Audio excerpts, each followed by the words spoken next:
Podemos? Então, boa tarde, pessoal, retomando, né, nosso quinto encontro Gastronomia, Cultura e Memória. Primeiro, queria agradecer a professora Miriam, professora Marcela do convite, de estar aqui mediando essa mesa, que já dando o spoiler, né, antes de acontecer, que com certeza vai ser muito importante e interessante para a gente. A gente vai agora dar início à mesa 2, né, do evento, nossas comidas do dia a dia. Então, a gente tem nosso convidado aqui presencial, queria chamar para compor a mesa comigo, Edu Simões. Edu é fotojornalista, foi editor de fotografia de revistas importantes aqui no país, tem suas obras também expostas aqui, né, e fora do país, né, Edu? Com a gente online, a gente tem Priscila Saval, Ervin ou Ervin? Priscila, depois eu me corrigir. Mas, enfim, me perdoa, a Priscila é historiadora também, atualmente está fazendo o doutorado dela em História, né, na PUC. Bem-vinda, Priscila, obrigada pela presença. A gente tem com a gente também... Tá ok a transmissão? Posso continuar? Beleza. Temos com a gente, né, o chefe Paulo Machado, conhecido, né, nosso embaixador da culinária, da cozinha brasileira. Obrigada, Paulo, por aceitar o convite, por estar aqui com a gente. E Rafaela Basso, também nossa parceira, né, do Gastronomia, Cultura e Memória, já participa aqui com a gente há um tempo. Obrigada, Rafaela, também historiadora, vai trazer aí também grandes contribuições para a nossa roda de hoje. Bom, bem-vindos todos, mais uma vez, muito obrigado que estão aqui presentes, puderam ter, vocês que não estão presentes, né, perderam um almoço muito gostoso que a gente teve aqui hoje, de um egresso nosso, isso é muito legal, esse movimento, né, de dois, a gente teve o almoço, depois teve os doces também da Yasmin, que também é nossa egressa, isso para a gente é muito, a gente fica muito feliz, né, de ter os nossos alunos de volta, dessa forma tão carinhosa e atenciosa. Então, eu passo a palavra para o Edu, primeiro, né, que está aqui presencial, depois a gente pode seguir, se todos estiverem de acordo, né, seguir com as meninas, usando aí uma precedência gentil, e fechar com o Paulo, pode ser? Pode ser assim? Então, está combinado. Então, passo a palavra para você, Edu, obrigada mais uma vez pela presença. Pode ficar à vontade, se quiser aqui ou daí, onde você se sentir mais confortável. Boa tarde, gente. Queria agradecer a Mara o convite, a Miriam, o convite para participar aqui, estou super feliz de estar aqui. Eu vou me apresentar um pouquinho para vocês saberem quem eu sou. Eu já trabalho na imprensa com fotografia já há mais de 40 anos, bem mais de 40 anos, e nesse percurso todo, além do fotojornalismo, mais hard news, eu fui editor de fotografia de várias revistas, da Isto É, fui outras tantas revistas, e meu último emprego como editor foi na revista Bravo, não sei se vocês chegaram a conhecer essa revista, uma revista de cultura, e numa editora onde a gente cuidava de 3 revistas, a Bravo, República, que era uma revista de política, e uma revista que era ligada ao Grupo Pão de Açúcar, que chamava Sabor Pão de Açúcar, que era uma revista de gastronomia. E a revista tinha um projeto gráfico... Está indo bem? Tinha um projeto gráfico diferenciado um pouco das outras, e eu, como editor de fotografia, tive dificuldade de contratar os editores, os fotógrafos de gastronomia. Eles não se encantaram com o projeto da revista. E aí eu falei, não, ok, eu sou fotógrafo, vou fazer as fotos de gastronomia de acordo com o projeto, e passei a fotografar a gastronomia, coisa que eu nunca tinha feito na vida, né? E a revista foi um grande sucesso, e não só pelas minhas fotos, mas um pouquinho com a minha contribuição. E tanto foi que um chefe que vocês devem conhecer me convidou a fazer o primeiro livro dele, que é o Alex Atala, não sei se você sabe quem é, né? E fiz fiz uma parte da minha carreira com fotos de gastronomia. Em 2004, eu fui convidado a participar de um calendário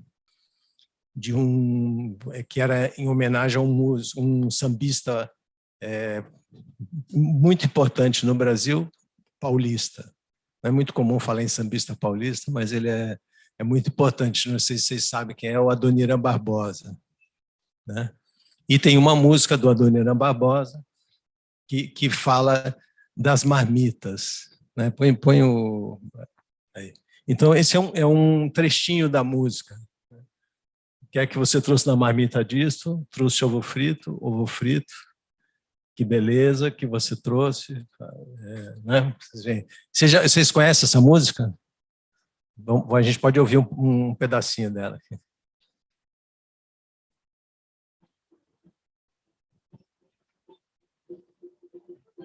Junto com a Clementina de Jesus.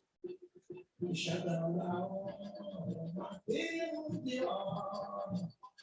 embora, vamos embora, vamos embora, vamos embora. Vamos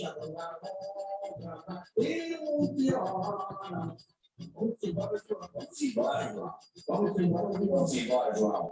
Quer que vou ter a marmita do seu filho, do seu filho. E você pergunta, o que é que você trouxe? Arroz com feijão e um torresmo de grandeza da minha Terezinha na obra. Vamos embora, vamos embora.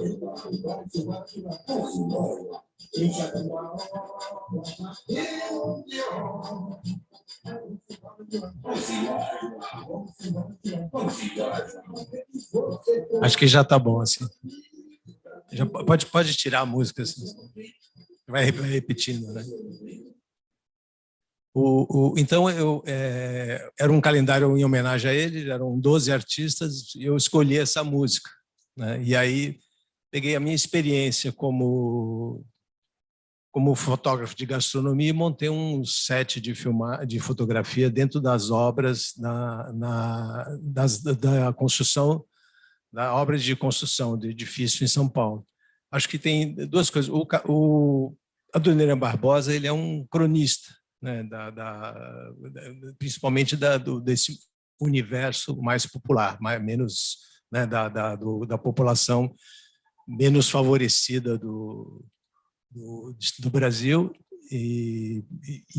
Acho que essa marmita também é uma comida muito típica, principalmente das obras dos operários da construção civil, né? Mas não só. Não sei se vocês tiveram essa experiência pessoal de comer de marmita, assim, né? Isso aqui quem não conhece, isso aqui é uma marmita, né?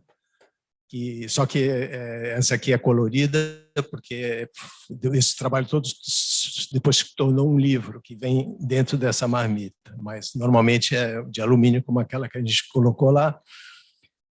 E a construção civil em São Paulo, só para a gente lembrar, assim, em São Paulo, em 1950, tinha 2 milhões de habitantes. Hoje são quase 12 milhões de habitantes, né? Então, São Paulo tem um crescimento enlouquecido de população, e muita dessa população é de origem italiana, como é o caso do Adoniran, né? E principalmente de origem nordestina, né? Eu acho que as crises as crises na seca no Nordeste, e quem conhece o Nordeste hoje não consegue imaginar o que era o Nordeste nos anos 70, nos anos 80, quer dizer, porque hoje é uma região muito desenvolvida, muito moderna, muito atualizada, coisa que não era assim, e com muito pouco emprego. Então, a migração nordestina para São Paulo é muito forte, e, sobretudo, é incrível que, assim, acho que os dois empregos mais ocupados pelos nordestinos é a construção civil e a gastronomia. É muito comum você ter chefes e pessoas que migraram e foram trabalhar na gastronomia. Mas o que interessa aqui para a gente é esse universo da construção civil e do operariado brasileiro. E eu acho que então eu acho que é uma comida muito, uma forma de comer muito estigmatizada, pelo menos né, muito desvalorizada. Aí a minha proposta foi, quer dizer, trazer a minha experiência como uma alta gastronomia. Eu fotografei nessa revista a comida de todos os principais chefes de São Paulo e do Brasil, incluindo o Alex Atala, para a comida do operário, que eu dei o nome depois em 2011. Né, eu fui convidado a fazer uma exposição aqui no Rio de Janeiro, eu resgatei esse trabalho e dei o nome de Gastronomia para um Dia de Trabalho Duro. A gente podia ir passando, mas ali eu vou contando um pouquinho. Né? Então, aí eu usei como elemento de fundo sempre um elemento de obra, né? E pode ir passando, você vai fazendo aí o ritmo, né? E a gente vai vendo, primeiro, quer dizer, o cuidado que existe em cada uma dessas marmitas, né? Eu acho que tem muitas. Uma vez uma crítica de arte falou que esse trabalho tinha uma concepção de uma metonímia, que para quem não lembra, metonímia é a parte pelo todo. Então, a partir de um pequeno, né, desse pequeno container de comida, espera um pouquinho nessa foto. Nesse pequeno container de comida, a gente pode ter trazer muitas coisas que estão embutidas aí. Uma que a gente pode ver se a gente pode imaginar que para que o operário às 11 da manhã ele vá abrir a sua marmita e comer, alguém fez essa marmita para ele. Provavelmente uma mulher, certamente uma mulher. Provavelmente ou a sua esposa ou a sua mãe, né, que acordou às 4 da manhã para que ele pudesse sair com essa marmita para poder chegar às 11 horas, abrir essa caixinha e ali vai ter uma surpresa para ele, né, exatamente que eu fico imaginando que isso pode ser uma forma de transmissão Pode me ir passando. Depois a gente volta nessa do ovo frito aí.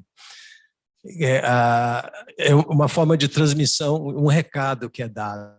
Né? Existe uma transmissão de informação, seja de carinho ou de falta de carinho, seja de cuidado ou falta de cuidado. Né?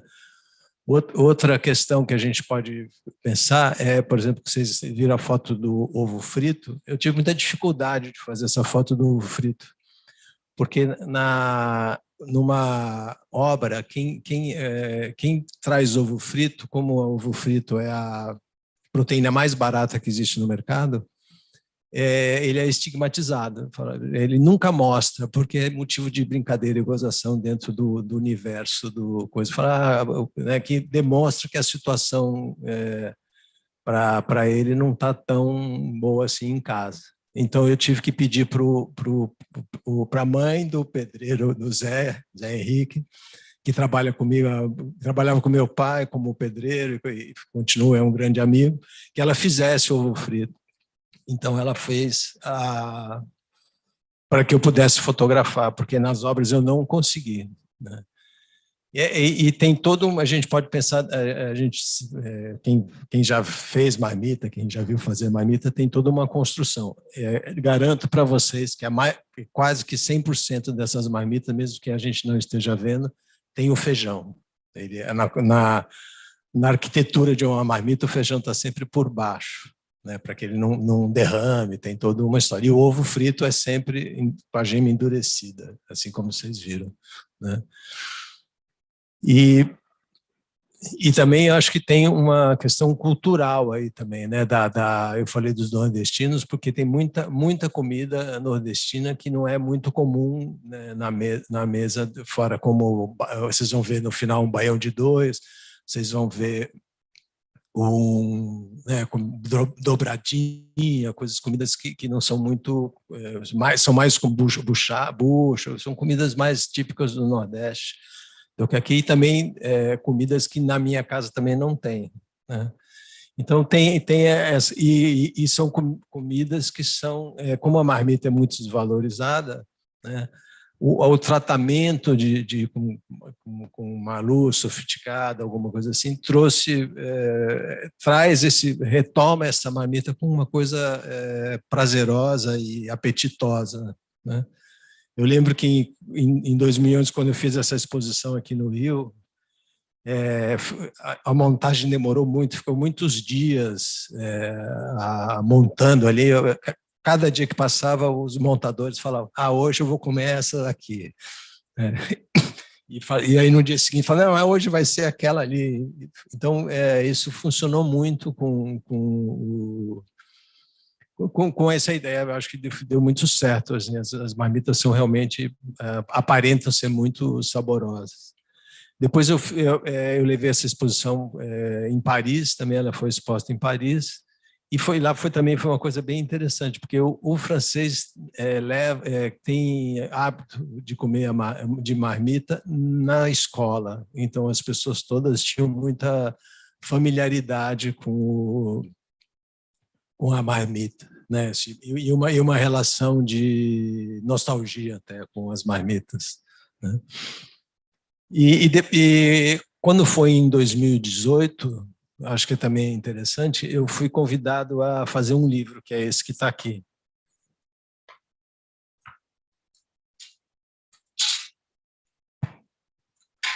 Esse é um livrinho com essas fotos da marmita. Vão ter nas fotos aqui, essas que vocês viram. Só que para o calendário eu fiz, acho que 12 fotos só, né? Fui fotografar na obra e eram poucas, aí eu tive que fazer mais fotos para esse livro. Então, em 2008, eu fui continuar o projeto, né? Aí eu tive muita dificuldade de não conseguir mais entrar, nenhuma obra me permitiu que eu entrasse, né? Mesmo conversando com os engenheiros e coisas, assim, o que foi muito fácil em 2004, em 2011 foi muito difícil. E a maioria das obras não constam mais a marmita, como os operários não comem mais com marmita trazida de casa. Eu fiquei sabendo depois que eles passaram a responder processos de pessoas que passaram mal com a sua própria marmita em casa. E aí, mesmo assim, os empreendimentos passaram a ser condenados na justiça. Então, hoje, a grande maioria, assim, só pequenas obras têm esse processo, as grandes obras das grandes empreiteiras come de quentinha. Então, esse universo da quentinha. E acho que também... então, eu recorri de novo ao Zé Henrique e aos amigos dele, que são pedreiros, que são... O Zé Henrique, na verdade, é azulejista, que fizeram para mim as marmitas para eu fotografar, e fui recorrendo aos amigos que falaram: o meu porteiro leva a marmita todo dia. Eu fui no prédio fotografar. Então, aí eu completei, são acho que 28 fotos ao todo que tem o trabalho, né? Então, voltando à história do ovo frito, a gente lembrar que, assim, que existe uma hierarquia da proteína, né, que segue a valorização dentro do ambiente de trabalho, né? Qual é a sua proteína que você trouxe aquele dia ou que você deixou de trazer, vai fazendo diferença naquele dia. Acho que o que eu tinha para falar mais ou menos era isso. Se vocês quiserem perguntar alguma coisa, Mara, se você quiser.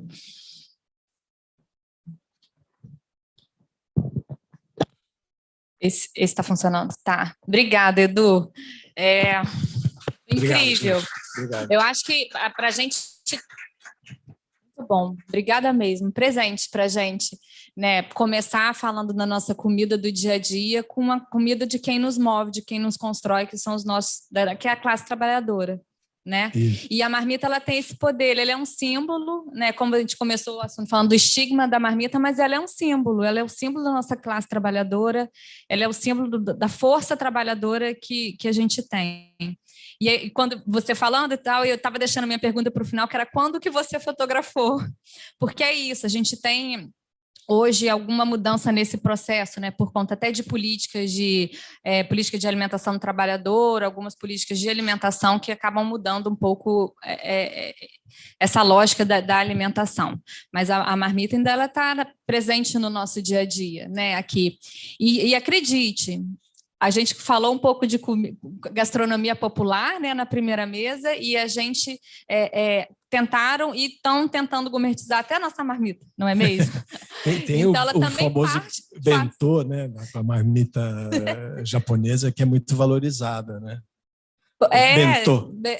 Pois é, ainda tem outras instâncias, mas o seu registro é lindo, e é isso, é o registro do nosso símbolo da construção do nosso país, né? Enquanto força de trabalho que a gente tem. Obrigada, Edu. Obrigado a vocês.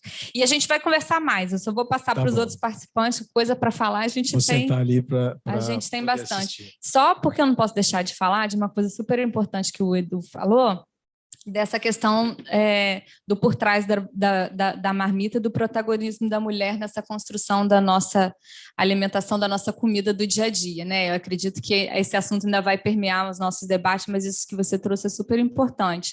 A marmita é uma surpresa para o trabalhador, mas que por trás dela tem uma força para que ela exista e que, por conta, né, da nossa sociedade machista e patriarcal, em geral, é uma força de uma mulher.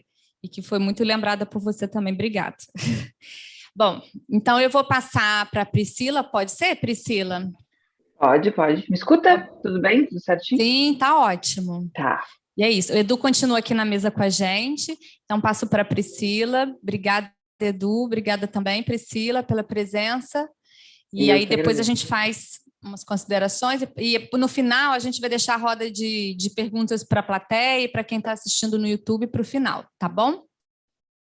Certo. É curioso que a fala do Edu, ela de certa forma, ela abre a minha, né? Porque a gente fala do feijão como essa presença, né? Principalmente das marmitas. Enquanto ele estava falando das marmitas, eu estava pensando no meu trabalho, que eu trabalho a alimentação da Força Expedicionária Brasileira na Segunda Guerra Mundial, e da falta que essas marmitas fizeram para muitos deles, né? Eu tateando com as minhas fontes, que eu trabalho com relatos de memória desses veteranos da guerra, a saudade que eles tinham desse arroz e desse feijão, né?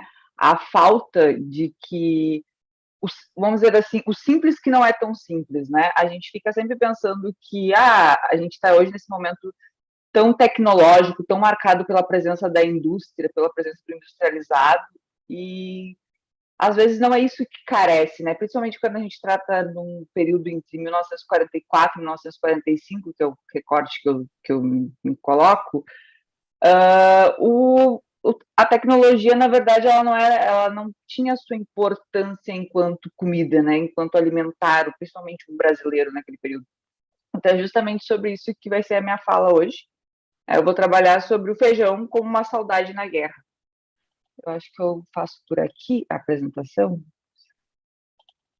Eu só preciso que alguém libere.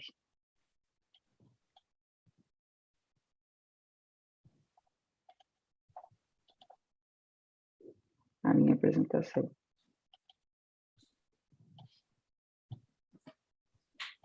Você agora mandou a apresentação, Priscila? Não, eu só tinha que liberar isso. Beleza. Certo. É isso que eu estava precisando. Bom, então, a minha fala vai ser intitulada A Guerra, na Guerra, Saudade tem gosto de feijão de casa, porque é importante a gente destacar que o feijão que os expedicionários consumiam, então, era aquele feijão que era fornecido pela US Army, né, um feijão doce, que eles vão dizer, entregue na latinha e sem caldo. Né? Então, eu vou trabalhar exatamente essa questão dessa saudade, né, dessa comida do dia a dia, que é bem o que a gente vai falar que é o que trata, né, a nossa mesa. Bom, então, como eu digo, né, já que a gente está falando do feijão, a minha fala, ela trata, na verdade, sobre uma concha da minha pesquisa de mestrado, que eu defendi em 2021, que se intitulou Alimentação, Comida e Sensibilidades na História da Força Expedicionária Brasileira, de 34 a 45, e eu gostaria de reservar esse momento para dizer que eu defendi essa minha dissertação no programa de pós-graduação em História da Unicinos, que infelizmente ele iniciou o processo de extinção que é um reflexo do processo de educação e de sucateamento que a gente está vivendo na pesquisa nesses momentos, que para o Rio Grande do Sul é uma grande perda, né? Porque é um dos poucos programas de pós-graduação que apostavam na questão da história da alimentação, e principalmente por ter a professora Daisy Shell, que é na história da alimentação no Rio Grande do Sul, é uma das grandes referências que a gente tem. Então, ele visava principalmente compreender a alimentação que se apresentou em 2 momentos diferentes da história expedicionária. Então, a minha ideia principal, ele era formado por 3 capítulos, né, que são quantos malnutridos querem guerra são subnutridos que vão para o front, que foi onde eu trabalhei como as questões de desnutrição presentes no Brasil naquele período, que é onde eu converso muito com a Adriana Salai nesse momento, elas impactaram na criação da tropa. Diga-me o que os teus soldados comem, que te direi a qual exército pertence. Então, eu trabalhei aquela questão da tecnologia alimentar do Brasil presente naquele momento, versus a tecnologia alimentar que havia já sido consolidada nos Estados Unidos, e a construção dessas memórias sensíveis para a experiência alimentar da guerra na fé. Então, a partir dessas memórias gustativas que eu busquei construir durante essa pesquisa, é aonde eu identifico o feijão. Então, eu começo na mobilização militar no Brasil, que acontece entre 1942, após a declaração de guerra em 31 de agosto, até 1945, que é quando chega o final da guerra. A Força Expedicionária Brasileira, então, ela é criada em 9 de agosto de 43, e ela é criada a partir de inúmeros acordos entre o governo brasileiro e o governo estadunidense, liderado então pelo Getúlio Vargas e pelo Roosevelt naquele momento. E a indústria alimentícia do Brasil era completamente deficitária naquele período, ao contrário dos Estados Unidos, que naquele momento, já juntamente com a US Army, já haviam desenvolvido mais de 20 tipos de ração estritamente industrializadas, né, que são então aquelas rações com bases que eram, primeiro, inicialmente elas eram entregues em latinhas, e posteriormente, mais para o final da guerra, elas são repaginadas e passam a ser entregues em caixinhas, que eles chamam, né? Então, o que acontece? O primeiro processo de rompimento que a gente vive é simplesmente quando o Brasil sai em julho de 1944, quando as tropas da FEB saem do Brasil com direção à Itália, onde se combateu entre julho de 44 e meados de 45, em decorrência de processos internos, né, que a gente vivia naquele momento, grandes disputas internas, principalmente entre o alto oficialato do Exército, não se configurou, se imaginou uma alimentação adaptada ao brasileiro que tivesse vinculada à nossa cultura alimentar. Então, quando esses militares eles entram nesses transatlânticos que levam eles ao fronte italiano, eles simplesmente são surpreendidos com uma alimentação basicamente feita, pensada e elaborada por americanos para americanos, né? Estadunidenses para estadunidenses. Ou seja, eles vivenciam uma grande ruptura do nosso hábito alimentar, né? O que se potencializa principalmente pela questão das emoções daquele período, que estavam todas vinculadas aos processos de guerra, porque é importante a gente recordar que a FEB ela não é criada por uma tropa que já estava atuante no Brasil, né? Grande parte dela é formada por civis que se encontravam em situação de não militarização, e eles foram impostos para a Força Expedicionária Brasileira naquele período, ou seja, eles não tiveram nenhum tipo de adaptação prévia a essa alimentação, o que ajudou para que esse cenário se tornasse ainda mais aterrorizante, vamos dizer assim. Então, o que acontece? Essa repentina e brusca mudança do hábito alimentar, porque, assim, eles vão falar durante eles estavam acostumados, basicamente, a uma alimentação muito semelhante às marmitas que o Eudoro apresentou anteriormente.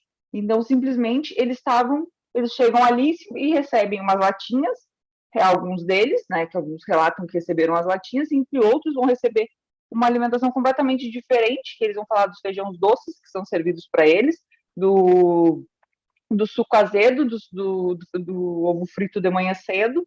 Então, tem outras coisas, assim, a questão também das diferenças dos períodos de alimentação, eles vão dizer, né? A gente está acostumado a ter, vamos dizer assim, o certo seria que tivéssemos 3 refeições no mínimo por dia, né? Café da manhã, almoço e janta.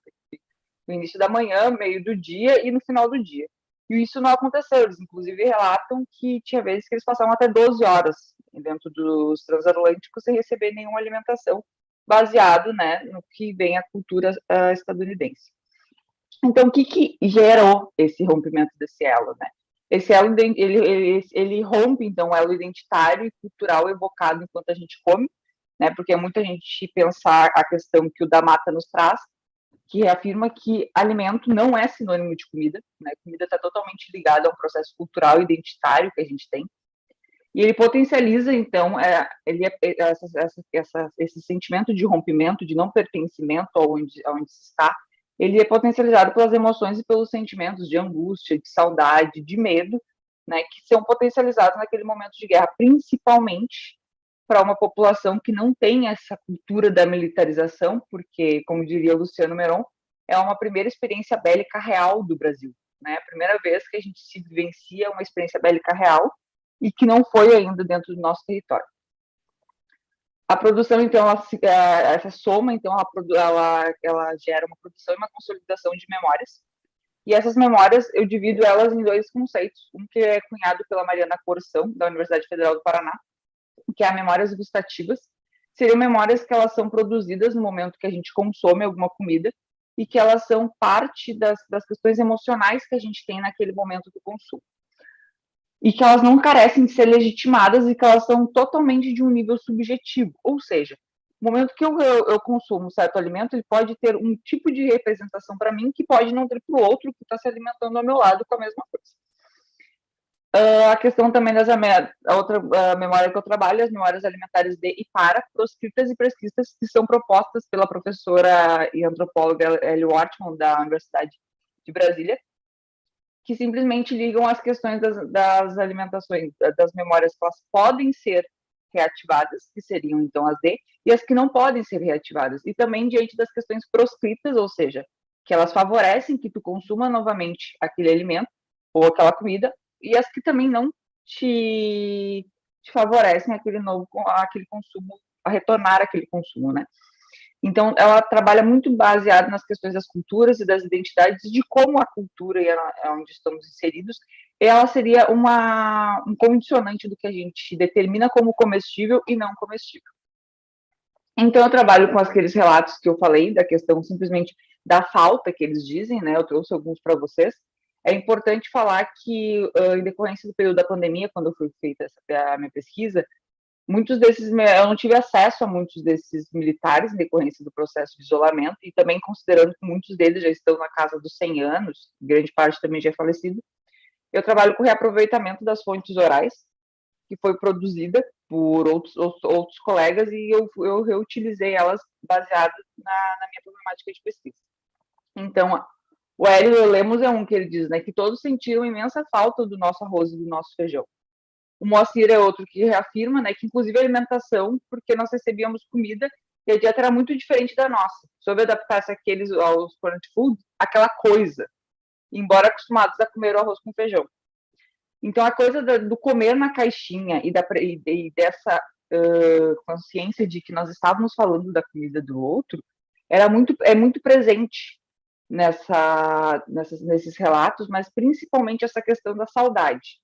Né? O Dias vai dizer, então, ali mais para baixo, que o indivíduo tinha saudade da família e o indivíduo tinha saudade do arroz com feijão brasileiro. E essa é uma coisa que eu identifiquei muito ao longo dessas memórias, porque eles vão falar muito dessa ideia do arroz com feijão brasileiro, porque tem a comida do americano e tem a nossa comida, e a nossa comida não é a comida do americano.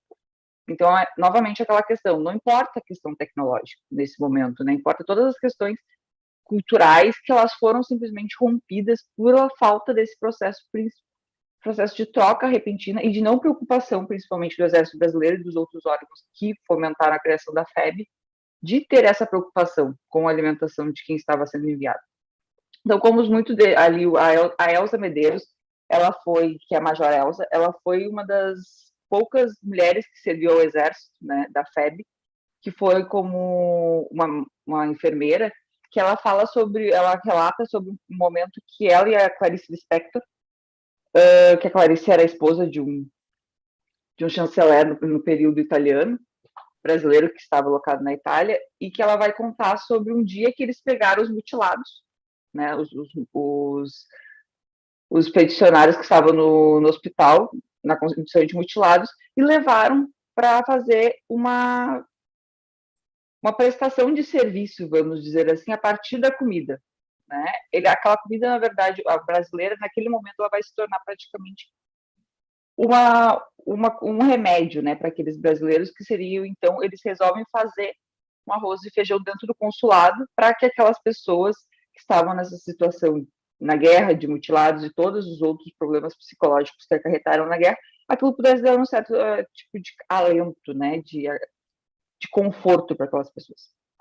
A outra questão também, eles vão dizer que essa do Heraldo, do Porto Carreiro, ele traz o general Mascarenhas de Moraes, que foi o comandante da FEB, que em outros documentos aparece muitas vezes o general cobrando o arroz e feijão da tropa, principalmente para o governo brasileiro, né, de que deveria achar uma maneira de enviar, porque aquilo ali era a saída para muita coisa.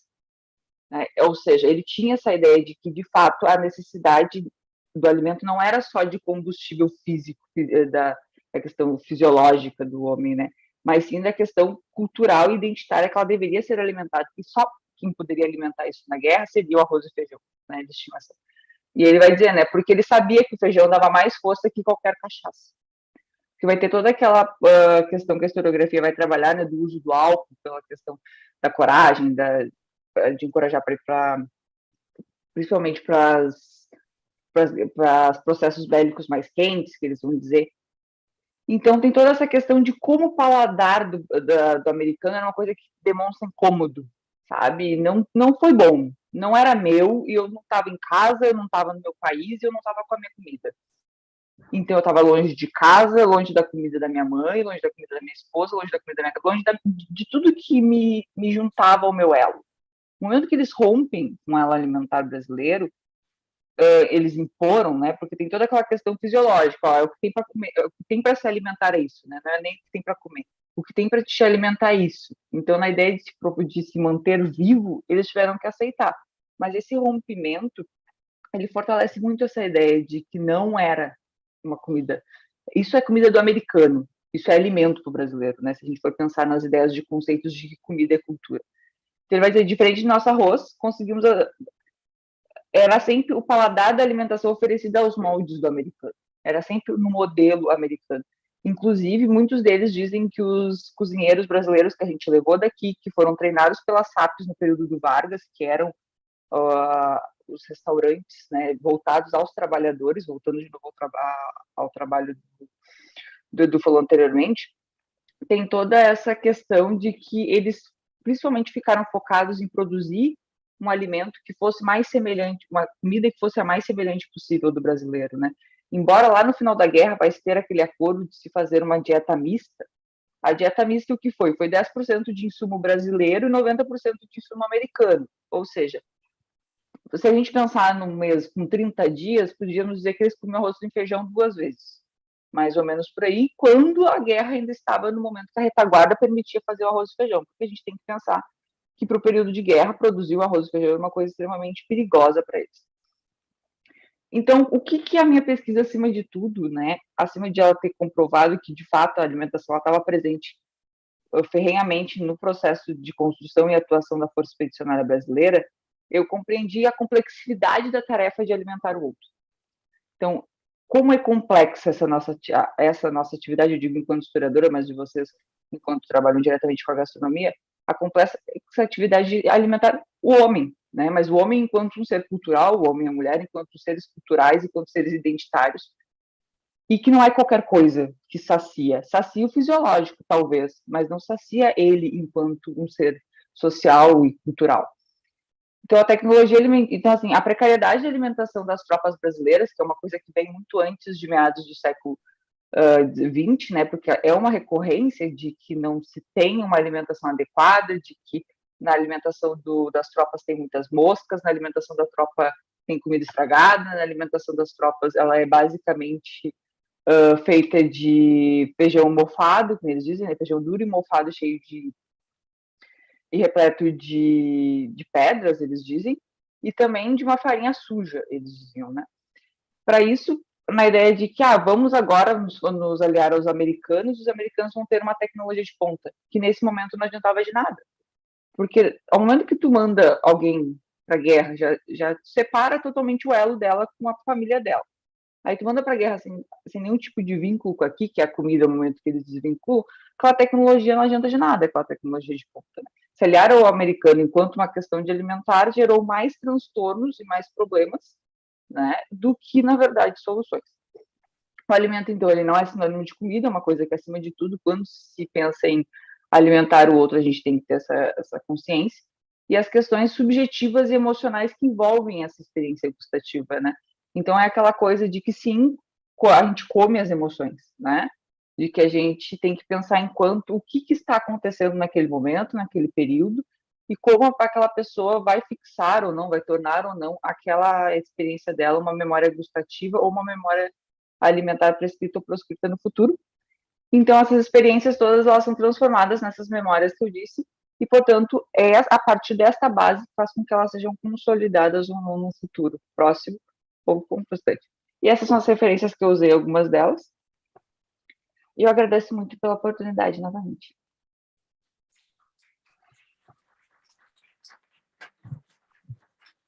Muito obrigada, Priscila. Que forte, né, para a gente esses relatos, porque é isso, né, como que a gente percebe esse poder da nossa comida do cotidiano, e que ela distinguiu aí muito pertinentemente do alimento do comida, né, como que a gente, num momento de exceção, percebe que o que tem valor para a gente nesse espaço da comida, né? Só dá valor quando não tem, né? Pois é, e quando a gente... Exatamente. E numa situação...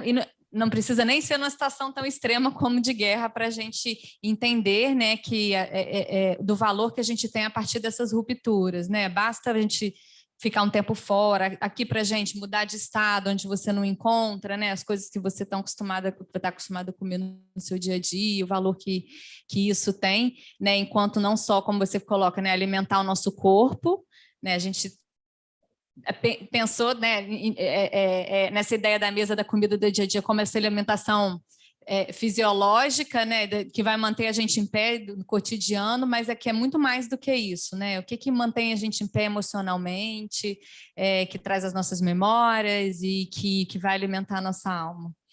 Muito bom. Obrigada, Priscila. Obrigada. Depois a gente vai passar para as perguntas, tá, pessoal? Vou passar agora para a Rafaela. Olá, pessoal, boa tarde. Primeiramente, gostaria de agradecer o convite. É sempre um prazer estar aqui participando do evento do Gastronomia, Cultura e Memória.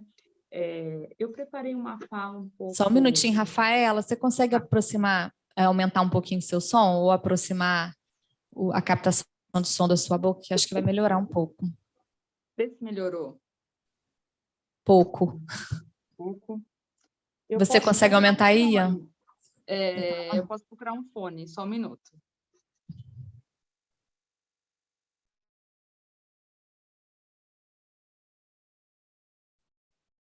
Acho que o fone vai ajudar, né? Vamos esperar um pouquinho.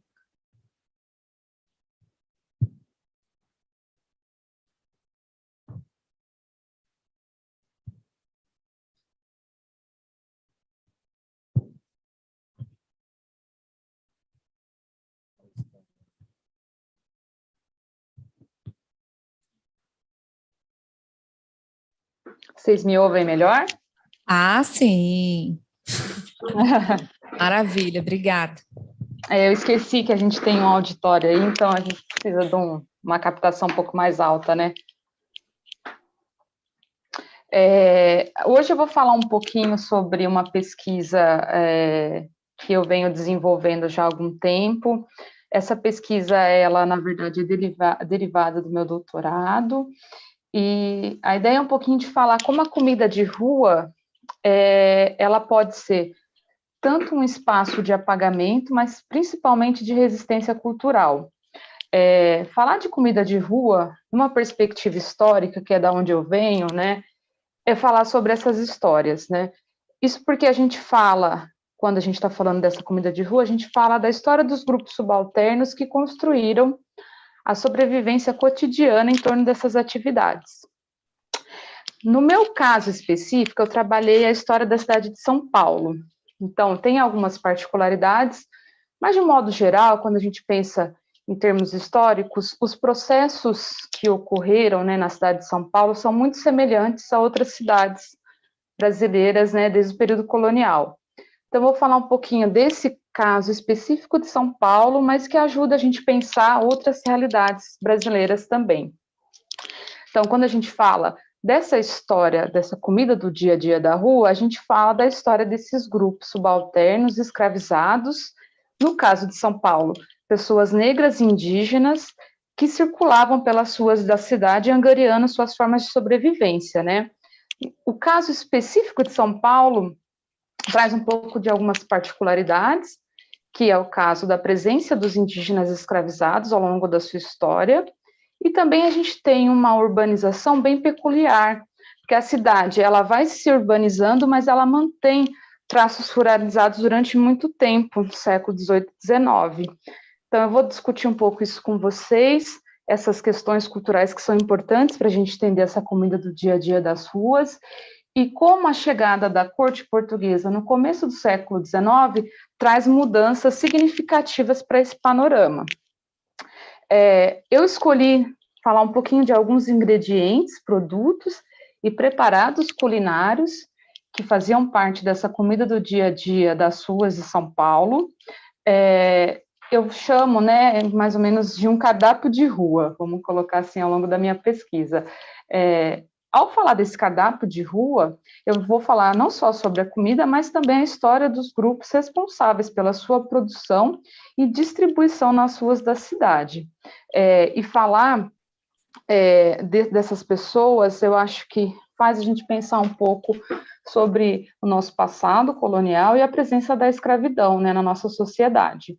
No caso particular da história da comida de rua, a gente tem que levar em consideração que foram as pessoas escravizadas as principais responsáveis pela produção e distribuição da comida de rua, né, nas nossas cidades. Em São Paulo, a gente tem uma particularidade de esses grupos escravizados conviverem num contexto cultural bem diverso, né, com a presença dos indígenas também, e o que é interessante é pensar que a gente tem uma mudança, sobretudo na cidade de São Paulo, no começo do século XIX, com a chegada cada vez maior de escravizados de África, né, que foram os principais agentes responsáveis por criar uma cultura de comida de rua na cidade. Então, a gente já vê essa realidade para o caso do Rio de Janeiro, para o caso da Bahia também, que é bem forte na nossa memória quando a gente fala desse tema, mas São Paulo, essa realidade também existiu. No caso do desenvolvimento, né, desse comércio de rua, é interessante falar que a gente tem essa herança africana, mas a gente também tem uma continuidade de práticas de Portugal também, onde as mulheres eram responsáveis por esse comércio de rua no nosso, né, mundo metropolitano.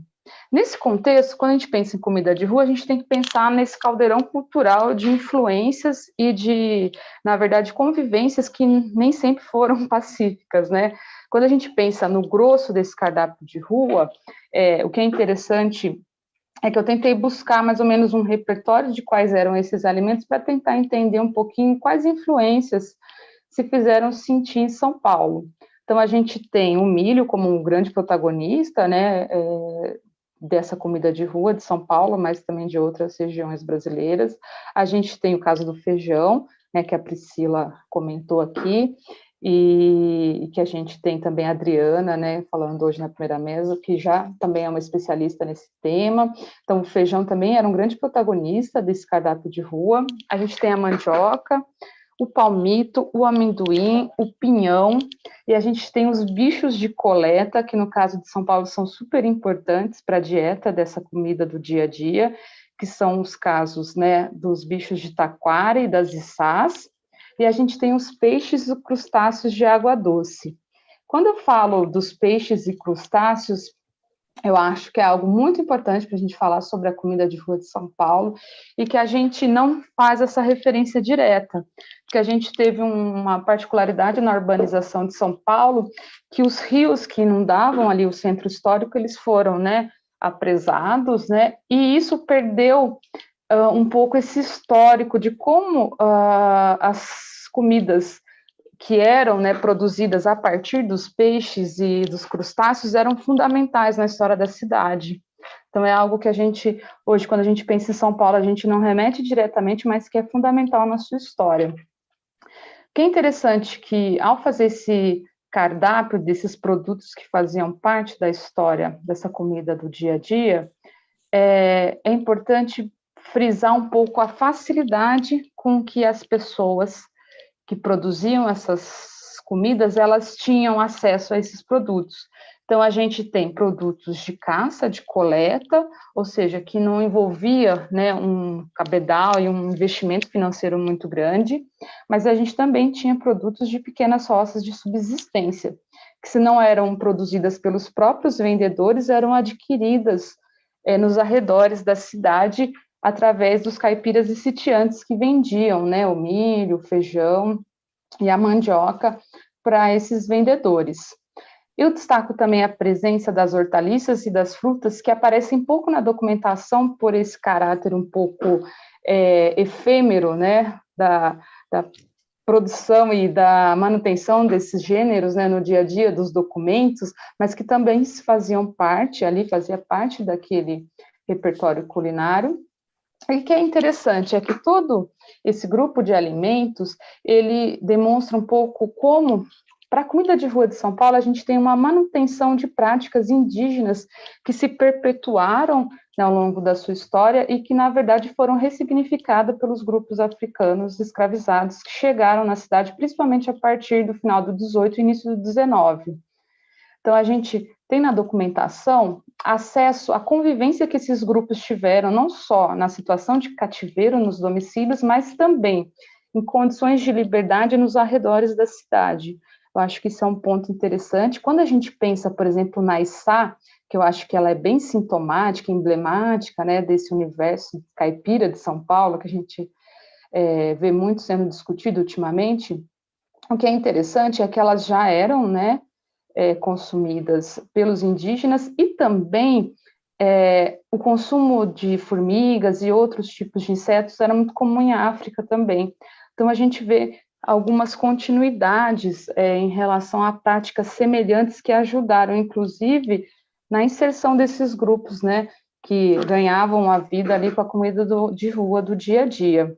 O que é interessante para falar para vocês em relação a essa comida de rua é que a gente tem os condicionantes ambientais da cidade de São Paulo, que eram determinantes também para a caracterização dessa comida de rua, mas também a gente tem os condicionantes culturais, ou seja, dentro daquele repertório que o ambiente fornecia, alguns produtos eles foram escolhidos, né, e tiveram um protagonismo maior que outros.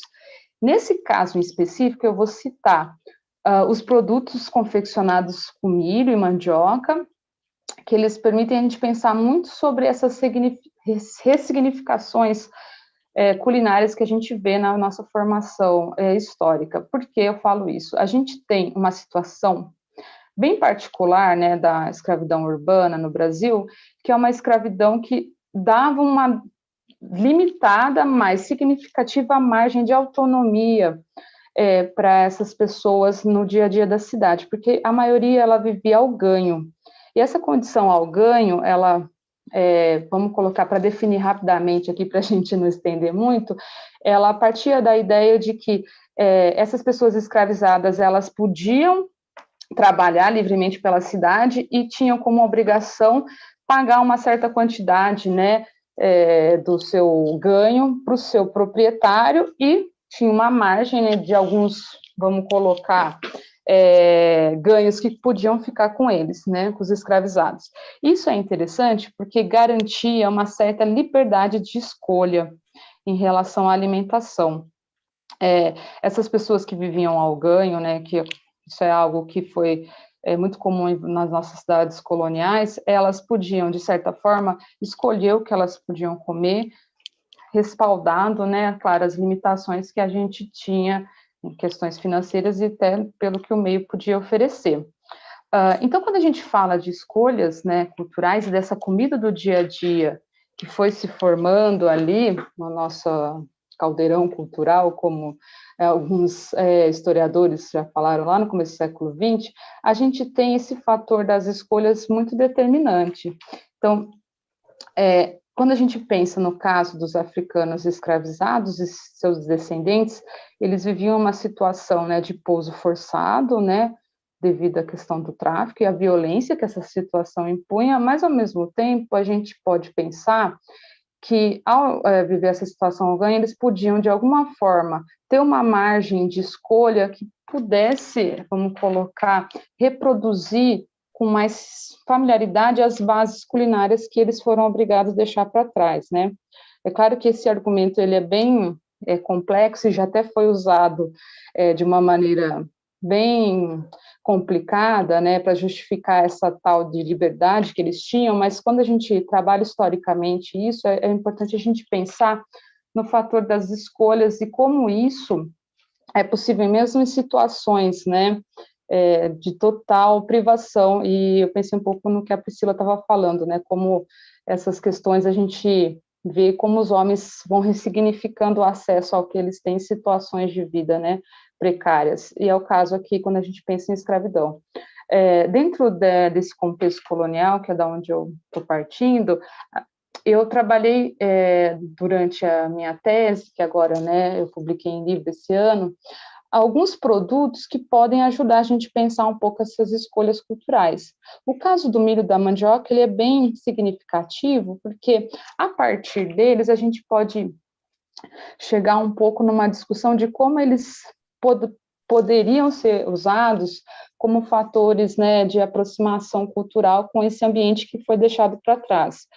O milho, por exemplo, era muito similar ao milhete, né, e ao sorgo, e a mandioca ao inhame. E no caso de São Paulo específico, o acesso aos produtos diretamente de África era praticamente nulo, que são situações diferentes do que ocorreram, por exemplo, no Rio de Janeiro e em algumas cidades, né, do Nordeste naquela época.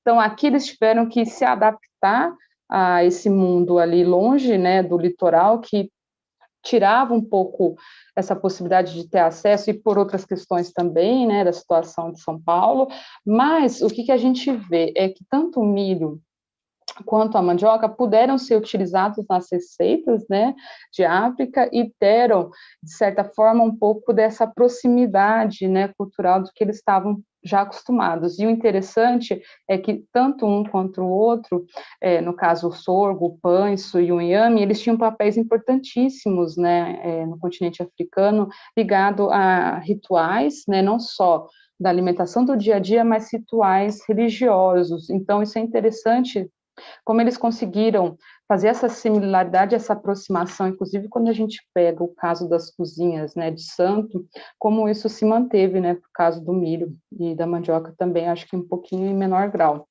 Então, dentro desse universo cultural, a gente vê proximidades, né, com a textura, com os pratos, com o gosto, que eram um pouquinho familiares, né, o consumo de papas e de pirões, que era muito comum, né, em diversas regiões da África e da África Central, que é da onde a maioria dos grupos que foram, né, trazidos para São Paulo vinham. O que é interessante é que dessa comida de rua, né, que eu trabalhei na minha pesquisa, eu busquei um pouco chegar nesse universo desses significados que esses produtos puderam ter para esses grupos escravizados. E se a gente pegar o caso, por exemplo, só do cuscuz, para concluir, a gente pode pensar um pouco de como a alimentação pode ser usada, né, como esse significado de sobrevivência, não só alimentar do dia a dia, mas uma sobrevivência cultural, né, desses povos.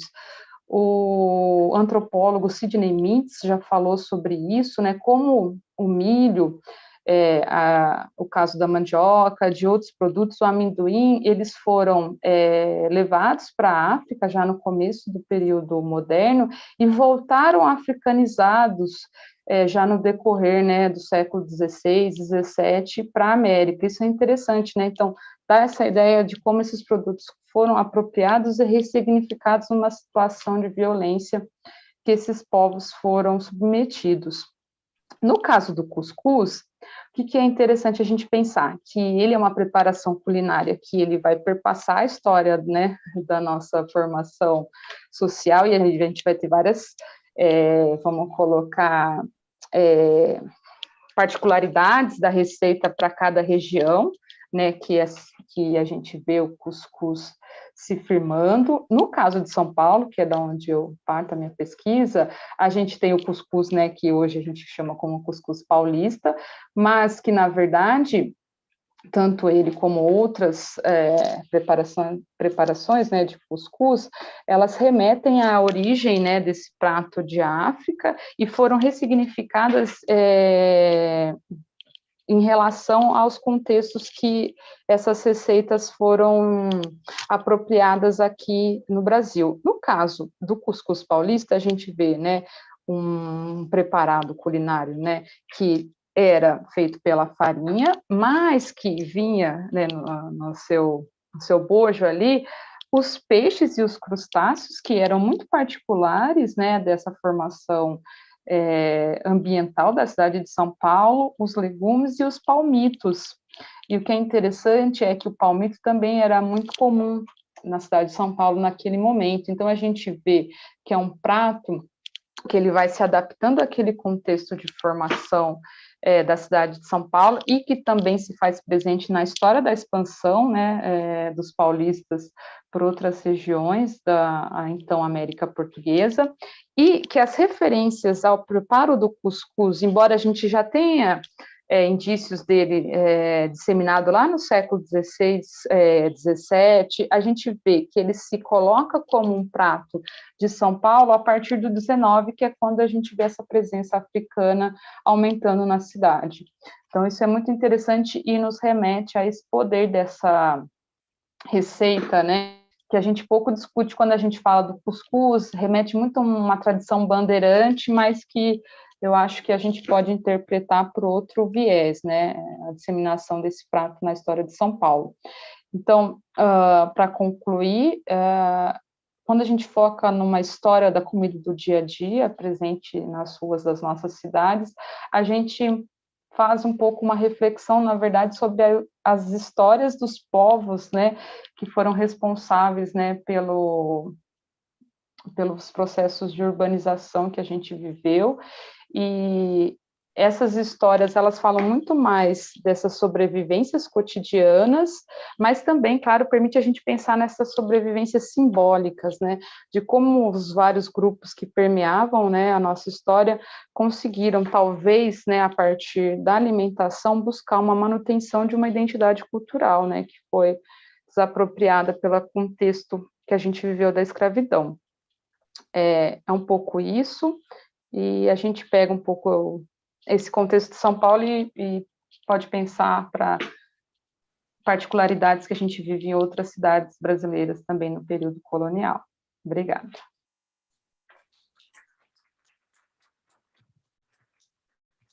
Obrigada, Rafaela. Rafaela já é nossa parceira aqui do Gastronomia, Cultura e Memória, sempre trazendo ótimas reflexões, e interessante que a Rafaela também pontuou, né, que conversa um pouco que a Priscila trouxe da questão da ruptura,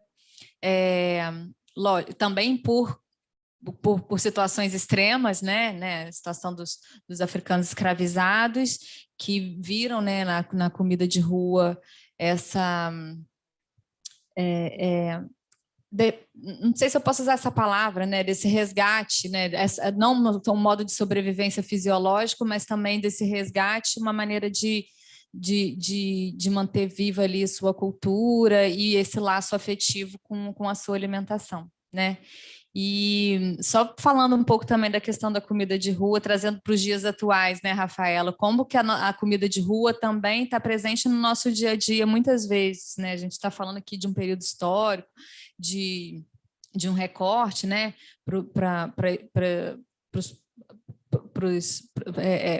este grupo investigado, mas como para a gente também, né, a comida de rua faz parte do nosso cotidiano para a gente que trabalha, que mora longe de casa, que não consegue levar a nossa marmita, que isso está permeando também o nosso dia a dia.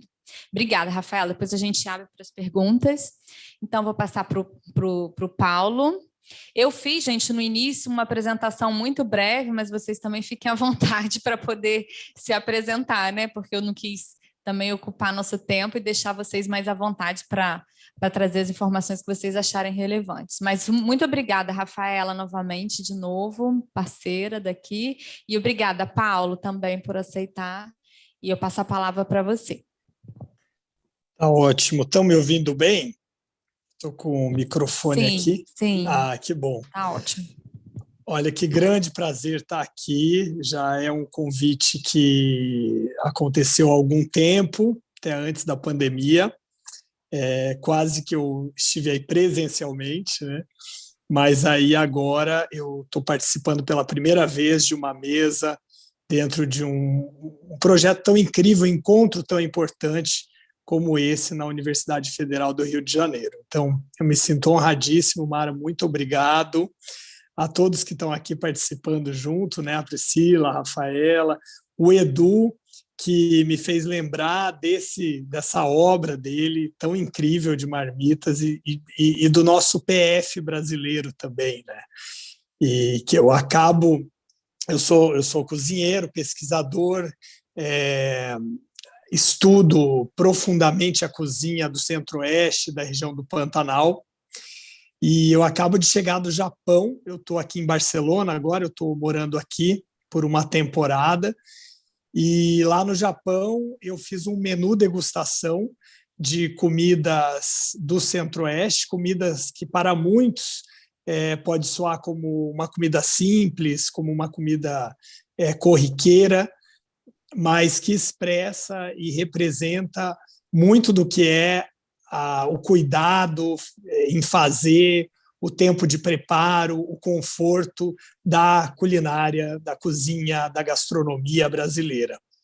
E dentro desses pratos, desse menu, que começou com uma chipa e um suco de mandioca, um refresco fresco de mandioca, que é uma bebida que eu aprendi a fazer com a saudosa Iracema Sampaio, que foi uma cozinheira que morou em Mato Grosso do Sul. Ela era da Bahia, mas foi a primeira pessoa a registrar a mandioca e o milho em livro lá no meu estado, lá em Mato Grosso do Sul.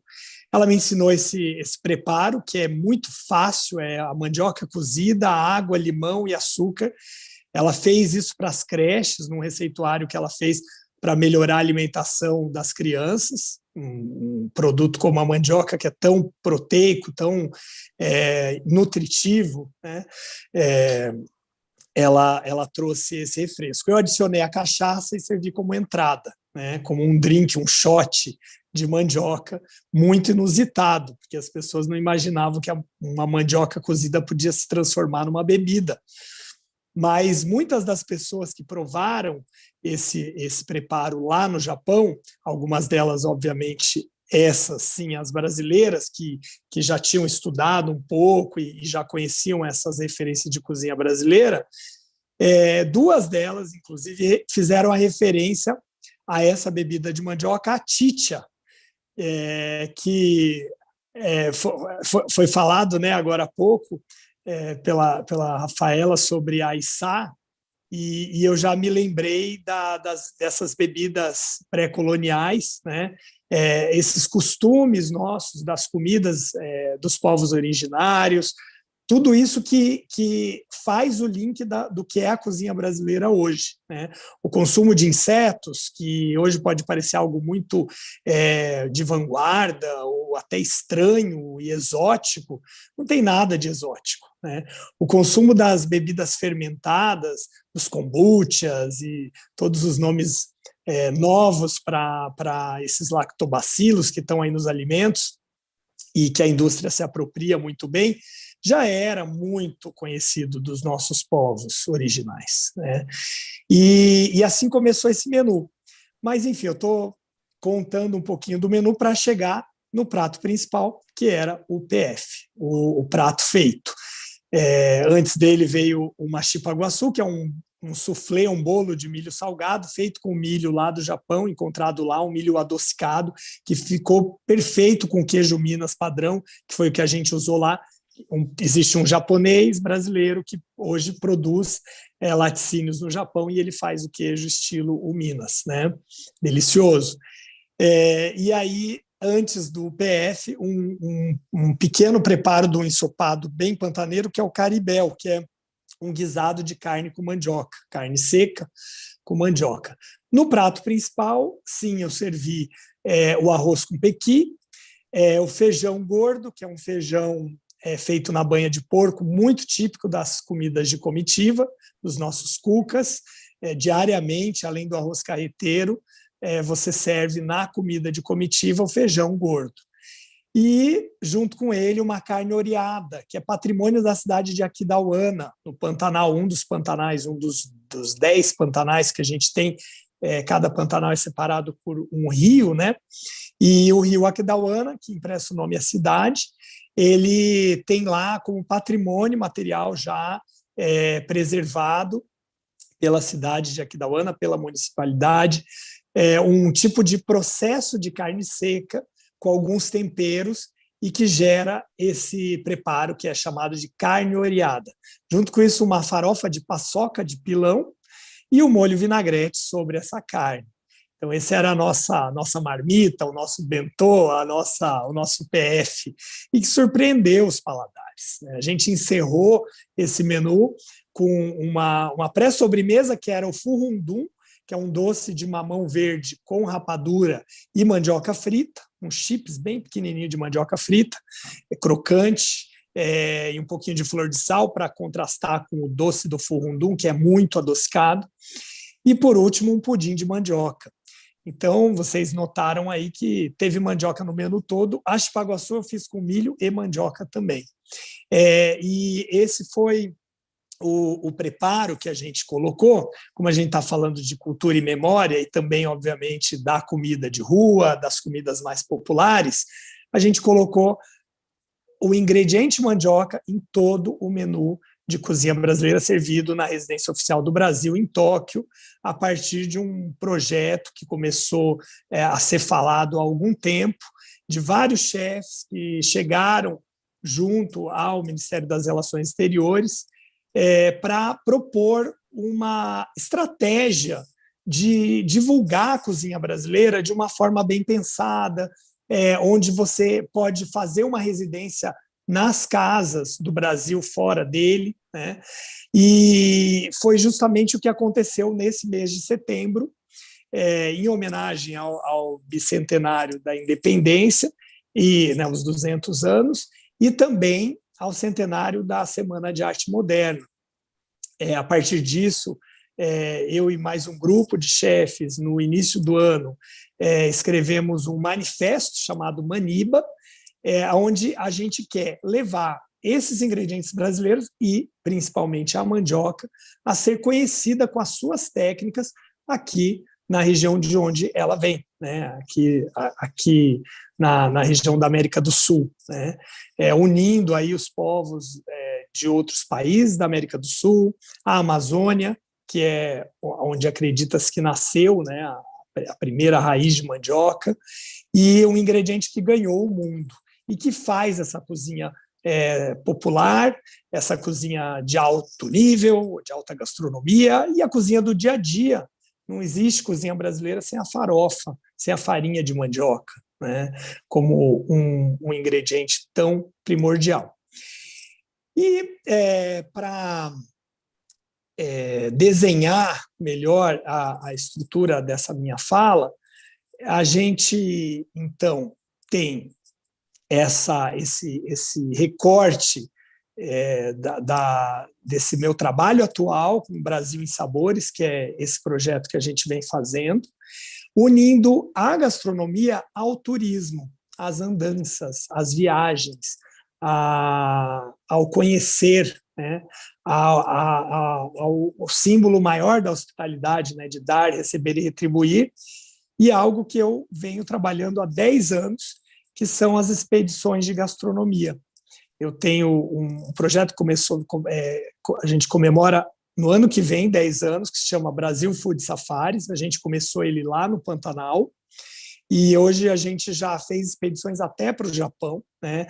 Passamos passamos pelo México, pela Catalunha, pela Eslovênia, e no Brasil todos os biomas brasileiros, sempre fazendo esse olhar com os sistemas alimentares. O que tem na região, qual o trabalho dos principais chefes, das cozinhas de mercado, o que a gente pode aprender com isso, né, como num safari, assim, uma maneira muito olhar vivencial, presente, de você aprender a gastronomia e conseguir levar isso de volta para suas casas, né? A gente tem muitos professores, alunos que participam dos food safaris, das expedições gastronômicas, e nessas andanças, no início desse ano, em uma dos food safaris que a gente fez no Rio Grande do Sul, a gente teve a chance, a sorte de estar participando com a gente uma das pessoas que trabalham no Sebrae de Mato Grosso do Sul, e que ficou maravilhada com o jeito que a gente conduzia a viagem. Uma viagem que foi ali pelo Vale dos Vinhedos, a gente foi justamente na época da vindima, entender toda a questão da imigração no Rio Grande do Sul, as influências italianas, alemãs, e tudo isso ali na região, e a influência disso na gastronomia e no dia a dia no que se come ali na região. E a partir disso, com algumas reuniões, a gente montou esse primeiro projeto, que já está se dividindo aí em outros, que se chama Rota Gastronômica Pantaneira. Eu apresentei para esse núcleo do Sebrae de Mato Grosso do Sul o meu trabalho bibliográfico, que é o livro Cozinha Pantaneira, Comitiva de Sabores. É um livro que registra 65 receitas da região do Pantanal. Eu dividi essas receitas nas comidas de fazenda, na comida de mercado, nas comidas de festa, nas comidas encontradas nas cidades, nas regiões urbanas do Pantanal. E, embora a gente tenha em todo o livro a culinária indígena, eu dediquei uma parte, um capítulo do livro à cozinha indígena também, colocando de uma forma bem original receitas que dão base a outras receitas do Pantanal. Então, esse ano eu tive a chance, a felicidade de começar essa Rota Gastronômica Pantaneira com o apoio do Sebrae e da Fundação de Turismo de Mato Grosso do Sul. E a gente ficou quase um mês viajando pelo Pantanal, inclusive com um colaborador nosso, importantíssimo para esse projeto, que é professor da Universidade Federal também do Rio de Janeiro, o professor Moacir Sobral, que era para estar aqui hoje com a gente, né, mas infelizmente ele teve um probleminha de saúde e não pôde estar, mas está acompanhando aqui a palestra. Foi realmente muito bom ter o apoio dele nessa rota, porque essa parte acadêmica, esse conhecer do dia a dia, né, da universidade, ele dá um respaldo muito importante para o olhar do que a gente vai encontrar nessas localidades. E o que a gente visa mostrar nessa Rota Gastronômica Pantaneira? Os lugares aonde a gente passou, a gente inicialmente tinha a ideia de trazer uma receita nova, um corpo novo para o que era servido, e a gente visitou 10 localidades, desde pontos de apoio na estrada até hotéis de alto luxo na região do Pantanal. E a gente viu já desde o início que introduzir algo novo e diferente, mesmo que com um olhar regional e com ingredientes locais, para um lugar que já tem tanta riqueza no saber cultural e nas receitas que eles fazem, ia ser algo que ia morrer na praia, né? Ia ser feito, talvez eles iriam gostar das novidades, mas não ia se perpetuar. Então a gente se amoldou ao que eles tinham de melhor, aos pratos que a gente fez uma pesquisa de cada lugar, o que eles gostam de comer, de fazer, de servir. A gente teve a grata surpresa de, em todas as localidades, as chefes de cozinha, as cozinheiras, enfim, eram mulheres, e fazendo uma comida extremamente sensível, bonita, saborosa, rica, e que veio de encontro com o recebimento de dicas, técnicas, algum ingrediente que poderia somar esses pratos. E hoje a gente lança essa Rota Gastronômica Pantaneira no final desse ano, com esse apoio lá em Mato Grosso do Sul, né, com o apoio do Sebrae, mostrando o trabalho dessas 10 chefes de cozinha em localidades de pantanais diferentes, e aonde o turista consegue visitar o Pantanal com um novo olhar, buscando uma comida gastronômica, mas uma comida verdadeira, uma comida que está ali com ingredientes locais, com o trabalho de pessoas da localidade, e que hoje mostram a importância do que é mais buscado numa viagem, que é a gastronomia. Não existe essa viagem hoje sem esse olhar. Por mais que a pessoa não tenha aquela vocação gastronômica, ou, enfim, não seja o foco principal, mas ela vai voltar para casa com a memória do que ela viu, do que ela fotografou, do que ela buscou, mas também da comida, da gastronomia.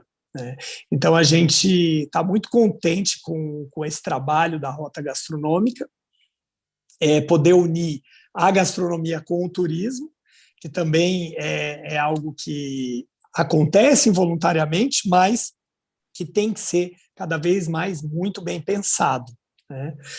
Antes de eu passar para as minhas palavras finais, eu quero apenas mostrar aqui o meu livro, o livro Cozinha Pantaneira Comitiva de Sabores, e mostrar um prato que representa demais a nossa cultura pantaneira, que é o arroz carreteiro, que é um prato de comitiva.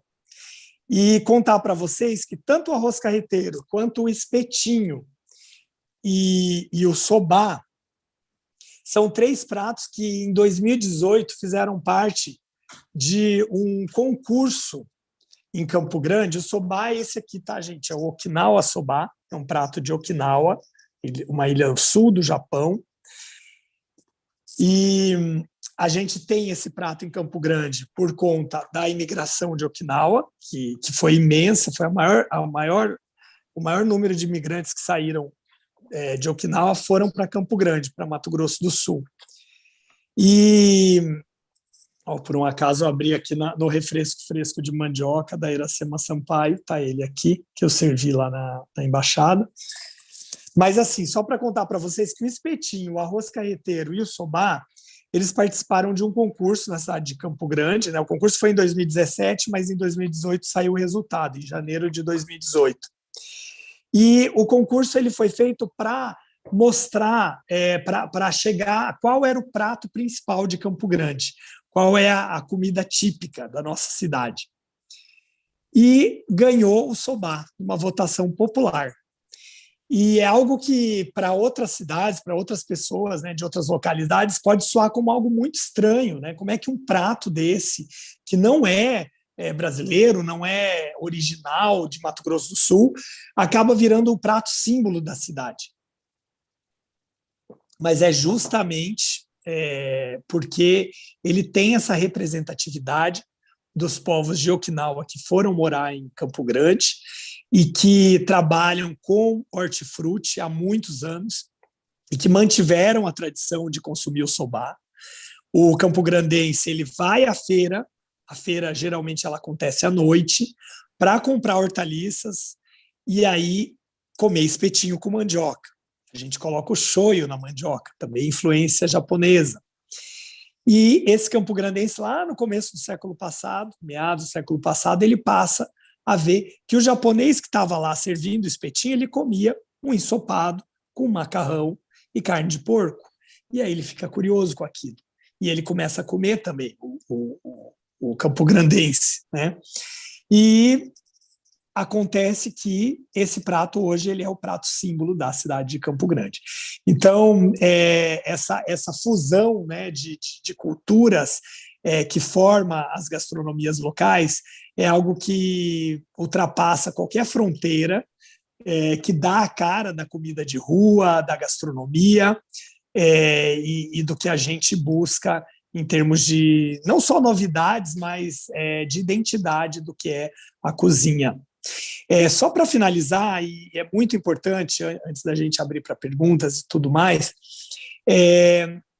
toda essa trajetória que eu sempre busquei dentro da gastronomia, eu consegui dar voz a ela nas pesquisas. O que foi a pesquisa do meu livro, o início da pesquisa do meu livro, que foi o trabalho que eu comecei antes de fazer o mestrado em hospitalidade em São Paulo, nos anos 2000, ele veio de encontro com ações do poder público, de editais muito importantes que as municipalidades ou os governos abrem anualmente e também abrem a chance da gente pesquisar. E como a gente está falando dentro de uma universidade pública, onde os alunos que estão assistindo às vezes pensam, poxa, eu quero pesquisar, eu quero fazer, abrir uma linha de pesquisa nesse ou naquele sentido, vá atrás de editais, vá atrás das fundações de cultura, de turismo, de órgãos ligados à pesquisa. Eu sei que, obviamente, a gente não está numa situação fácil, onde não tem dinheiro público focado nisso, mas as instituições anualmente abrem editais e, às vezes, um pouquinho daquilo que você vai encontrar num edital para fazer uma pesquisa pode ajudar a toda uma carreira de entendimento de uma cozinha. E as cozinhas, hoje, eu vejo que elas só se perpetuam com ações como a Cozinha do Pantanal. Há 20 anos, quando eu comecei a pesquisar, em termos de registro, ela era praticamente nula, e hoje existe uma gama de pessoas, eu faço parte desse grupo, trazendo uma pesquisa enorme. Uma novela Pantanal, até que está acabando agora, que você vê ela há 30 anos, né, quando a primeira versão, com muito menos comida à mesa, hoje a cozinha da Filó ali como algo principal dentro da novela, né? Então, olha que mudança. Sem dúvida, a pesquisa em gastronomia, se não houvesse nessa região, não iria dar um respaldo tão grande para a nossa cultura e para o dia a dia, o conhecimento. Muito obrigado, espero ter contribuído com vocês e fico à disposição para perguntas e também nos nossos canais. Obrigado.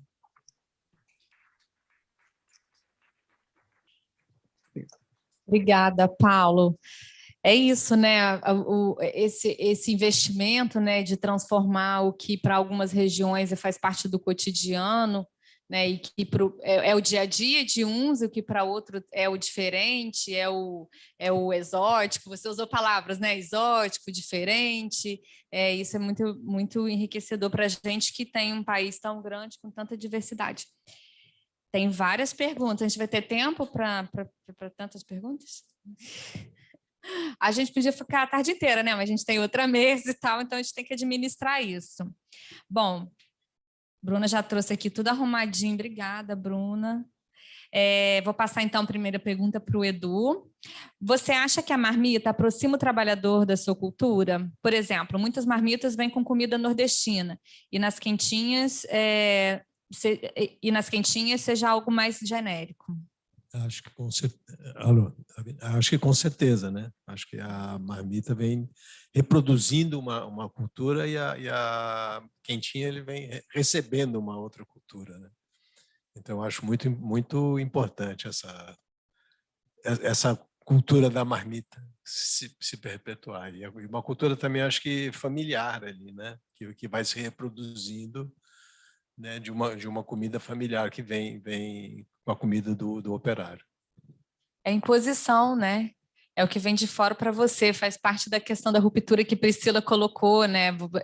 Então te inserem em você está lá no canteiro de obra, na fábrica, e você não tem esse espaço institucional, não te permite outra escolha a não ser comer aquilo, né? Exatamente. É diferente um pouco do que a gente pode trazer com a gente.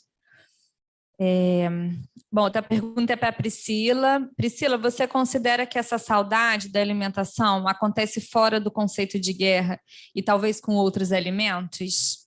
Como o Edu falou, sobre a substituição da marmita pela quentinha pronta. Acredito que sim, até como tu comentou no início, sobre a questão de quando tu troca de estado, né? Acredito que fica muito latente isso. Ou alguém que vai para o exterior, fica um tempo sem, porque eu convivo com muitos colegas que são do Nordeste e eu vejo muito isso aqui no Sul, né? Que eu estou em Porto Alegre e eu vejo muito isso.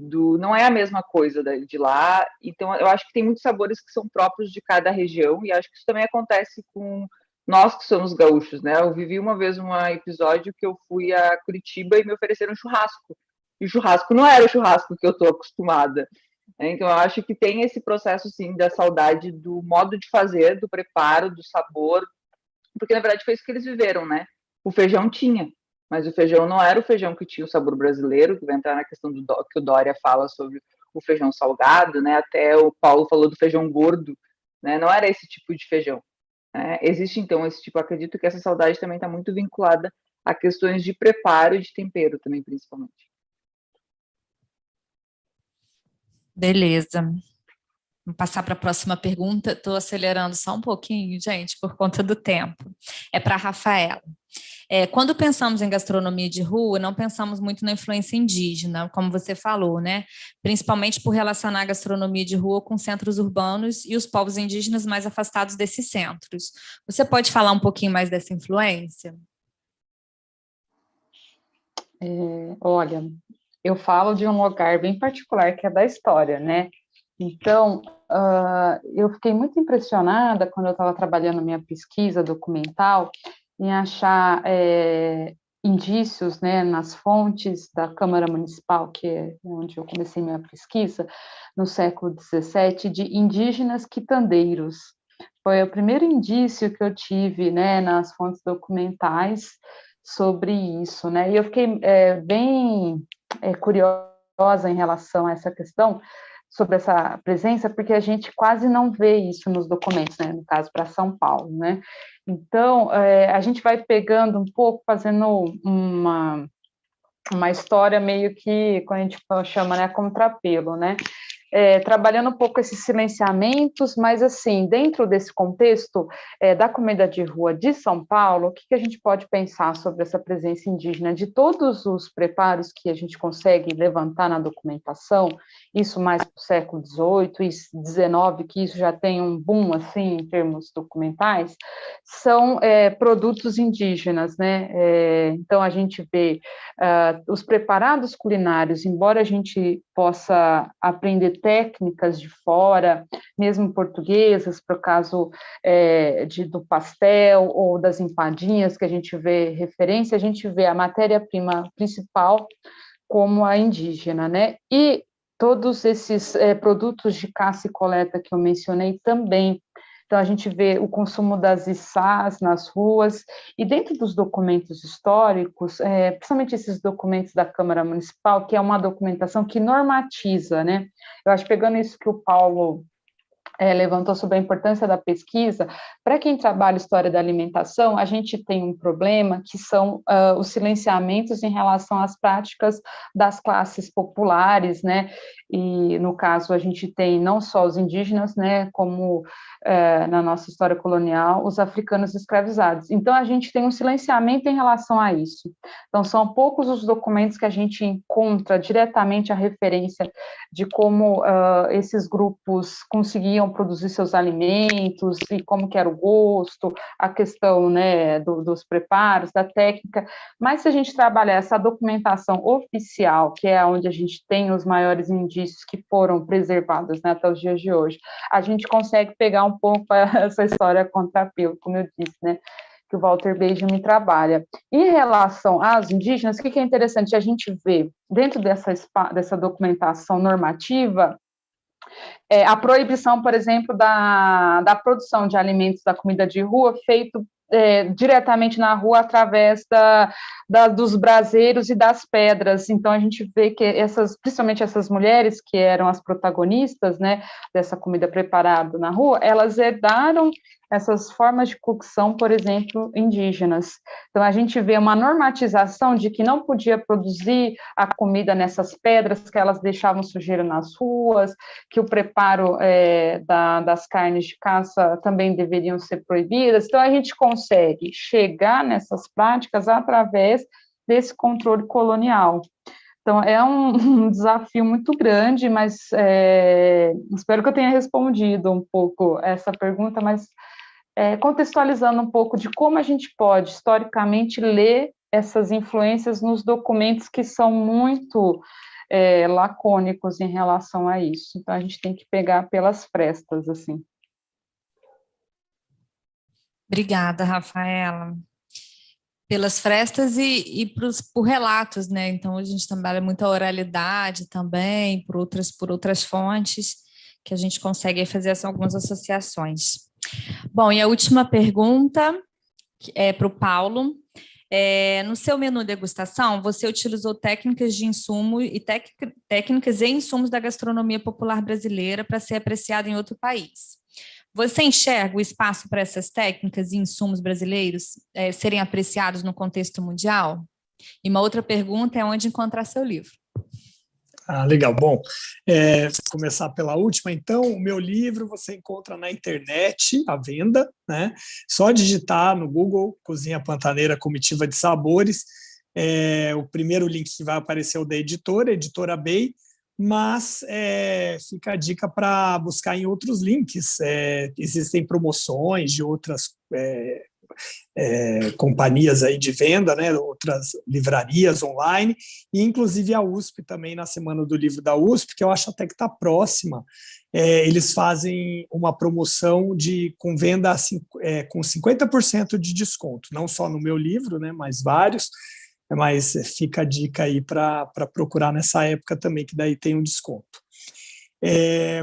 Bom, sobre o menu, eu optei por fazer esse menu com mandioca, que era uma das sugestões do Brasil em Sabores, né, desse projeto.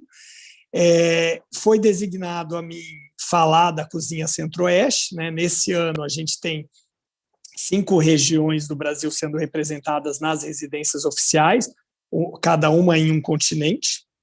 Então, por exemplo, o chefe Saulo Jennings teve, na mesma época, um pouquinho antes que eu, né, ele foi para lá no final de agosto, mas também estava durante o 7 de setembro, lá em Lima, no Peru, e aí ele fez comida amazônica. A chefe Morena Leite está indo para Angola, se eu não me engano, é Angola ou Moçambique, fazer comida da região Nordeste, né, obviamente com foco na culinária baiana. A chefe Janaína Rueda vai fazer um trabalho no continente europeu, não sei exatamente em qual país, e a chefe Manu Bufara também vai para, acredito que um país da Oceania, fazer um trabalho também com a culinária do Sul, né? A Janaína Rueda, a culinária do Sudeste. E a ideia é trabalhar a cozinha do dia a dia nos pratos, né? O mais possível do que se possa trazer, e aí, obviamente, isso vem da minha cozinha. A chefe Manu Bufara, por exemplo, faz uma cozinha muito autoral, com ingredientes locais, mas um outro tipo de apresentação, né? Eu procuro apresentar, quando eu aprendo um prato, eu tenho o costume de trazer, de tentar trazer com menos intervenções possíveis, né? Obviamente, eu estava falando de um menu degustação, com várias etapas, né?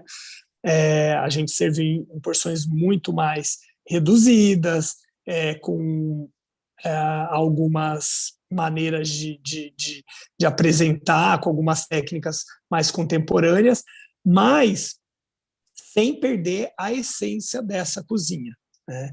E o que foi mais bacana é que A gente teve mesas diferentes, né, lá no Japão agora, que está abrindo por questões da pandemia, então a gente não podia fazer eventos abertos ao público, número restrito de pessoas. Então a gente teve um dos eventos, a gente recebeu os influencers, né, jornalistas influencers. Esses jornalistas influencers, eles saíam com as receitas, né? A gente fez um receituário em japonês. E é muito interessante que agora eles vão no mercado, procuram os ingredientes. A gente também procurou trabalhar com ingredientes que eram encontrados nos países. Isso é uma das regras também do Brasil em Sabores, tentar fazer a comida brasileira no país com os ingredientes encontrados lá. E, obviamente, o que é o mais importante disso tudo? Ensinar a técnica, né? Então, a gente falou da técnica, a gente deu esse receituário com as técnicas. A carne oreada é uma técnica brasileira. O corte para fazer o caribel é um corte típico do Pantanal que a gente chama de lampinado. Lampinar é uma corruptela da palavra lapidar. Os postes de madeira que dividem as invernadas na região do Pantanal, eles são lampinados, né? Eles são lapidados. Esse corte, enviesando a faca numa angulação específica e você tira lascas da carne, ele também é emprestado para gastronomia, para cozinha. Então não é um brunoise, não é um julienne, não é um cubo médio, não é uma técnica de outro país que veio para cá. É uma técnica nossa, que nasce da nossa necessidade. Então é isso que a gente quer exportar para os outros lugares e continuar mostrando em termos de comida nossa, comida brasileira. Bom, obrigada, Paulo. Gente, eu falei que seriam 4 perguntas, mas eu vou me permitir quebrar o protocolo, porque a nossa coordenadora do evento quer fazer uma pergunta, e aí não posso falar não é mesmo? Boa tarde a todos. Eu estou assim, maravilhada com essa mesa. Na verdade, a mesa foi pensada, né, como o Paulo já foi chamado há muito tempo. A Rafaela está trabalhando direto comigo, com a Marcela, então é de casa já. E a Priscila, eu participei da banca, e já tinha te convidado também há muito tempo, desde aquele dia, né?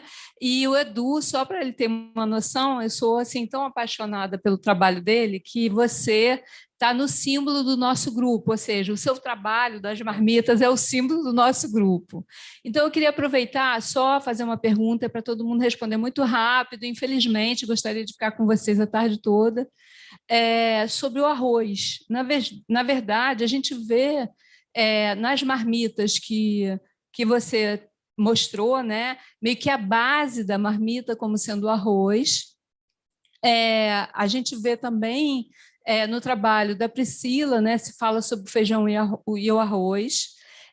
E a gente sabe, a partir de algumas pesquisas, inclusive da próxima palestrante, né, que é a Gabriela Moratelli, que está aqui, já está ali na plateia, que a gente trabalhou sobre Áfricas, comidas que têm referências na África, e nas diversas Áfricas, na verdade, e que a gente sabe hoje que a cultura africana muitos já tinham o conhecimento do processo de plantio do arroz, que não é um conhecimento qualquer, né? E esse conhecimento foi levado, inclusive, para a América do Norte, para a região lá logo do início, eu esqueci o nome da cidade agora, mas, enfim, eu queria perguntar a cada um de vocês um pouquinho.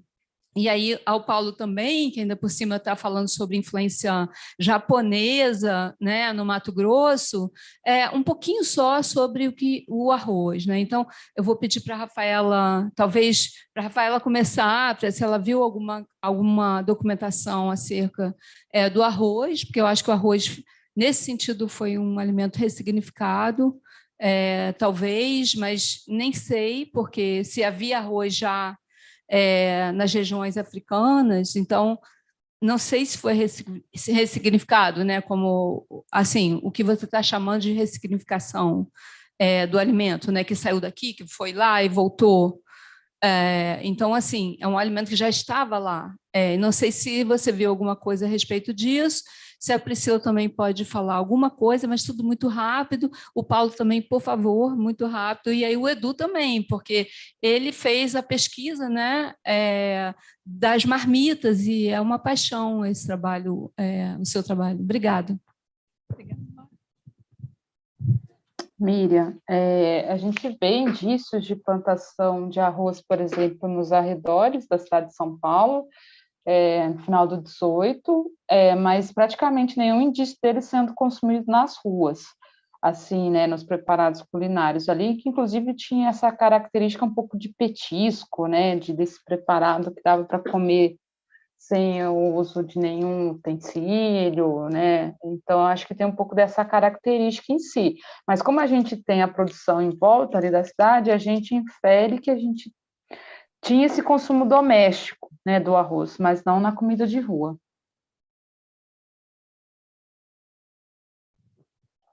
Posso? Priscila. Eu agradeço a Miriam também pela convite, primeiramente. Mas eu tenho visto que, assim, na alimentação, né, no período que eu trabalho, fica ainda mais forte de que o arroz é uma lembrança do brasileiro. Porque quando eles falam na comida do americano, eles vão falar em batata. Eles não falam no arroz. Então, novamente, eu acho que o arroz e o feijão vem de um casamento, vamos dizer assim, muito da nossa cultura para eles. Assim, eu não identifico não a presença de nenhum arroz de outra maneira de preparo, assim, nesse período. Não acontece.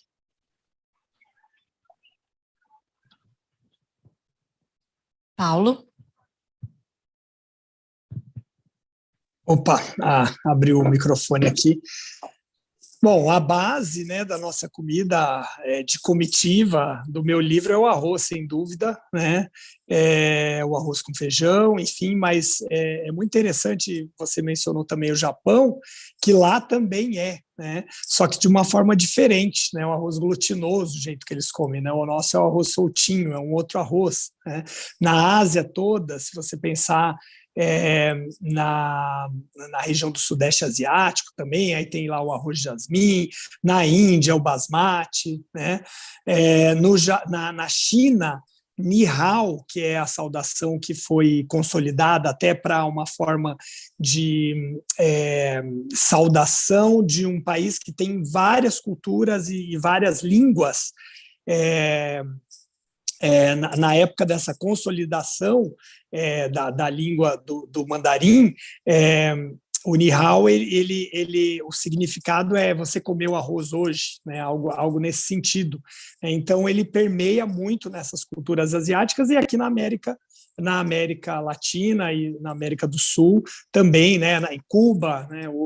Hoje até falando de Cuba, toda a tristeza desse furacão que está passando por lá, né? Mas os moros e cristianos é um prato importantíssimo de arroz com feijão, né? E que a gente tem também essa mistura no prato, seja na jantinha de Goiás, né? Do arroz com pequi, que vai estar ali junto com aquele PF deles, o bentozinho deles, a marmita de Goiás, mas também na região Nordeste, o baião de dois, né? Que dá até música. Enfim, é muito, muito interessante.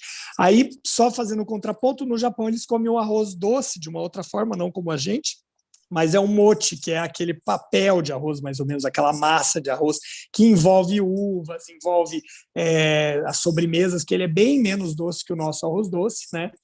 O arroz com leite, que se come também aqui na Espanha, enfim. É um preparo dos mais importantes, sem dúvida, para as nossas culturas. Obrigada, Paula. Olha, eu acho que no meu trabalho o arroz vem... Ele aparece por si, né? Acho que a grande maioria das marmitas são constituídas de arroz e feijão, mesmo aquelas que a gente não enxerga, né? Ali debaixo do macarrão tem ali o arroz e feijão. Então, acho que é a grande base e as marmitas revelam isso só. Gente, muito obrigada, né? A gente tem tempo que a gente já estourou há muito tempo, mas por questões técnicas e porque a gente jamais iria interromper uma fala tão importante também por questão de tempo. Olha, agradecer muito o Edu, que está aqui presente com a gente, que trouxe, né, imagens lindas, uma contribuição excelente.